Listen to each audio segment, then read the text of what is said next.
It is not just okay, it is very needful. It is important to pray for long hours. It is very important for a man to pray for long hours. One thing long hours will do is that it will stretch your spirit. And apart from stretching your spirit, virtues upon virtues will be added unto you.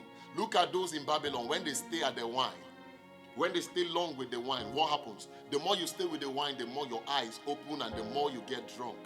I remember many years ago while I was on campus in the university, some friends came and they took me to a bar. They told me to finish a crate of beer. I finished bottle 1, bottle 2, bottle 3, bottle 4, bottle 5. I finished the 5th, the 6th, the 7th bottle. I was drinking this alcohol while I was on empty stomach. I had not eaten. That was early in the morning.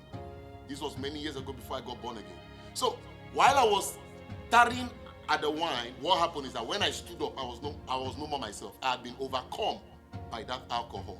So the more I stayed drinking, the more influence that beer got on my head. The more you stay with God in the place of prayer, the more the hand of God rests upon you. In Luke chapter 6 verse 12, we saw that Jesus went to the mountain and continued praying to God all night. He continued all night. Jesus continued in prayers all through the night. He spent more time. And when you see him come out during the day, you see much virtue. The woman with the issue of blood touched him and he said, virtue has left me. So you see, Jesus was loaded with virtue because he knew how to stay long with God. If those in Babylon know how to stay more at the wine, stay long at the wine, why shouldn't a child of God stay long in the place of prayer? Why shouldn't you also stay long in the word?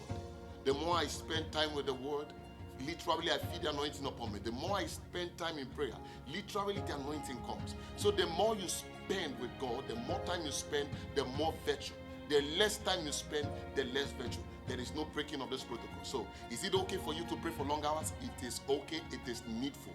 If you are carrying a great destiny, there is a beckoning in the heavens over your head. There is a decree that you must learn to stay with God in prayer for long hours.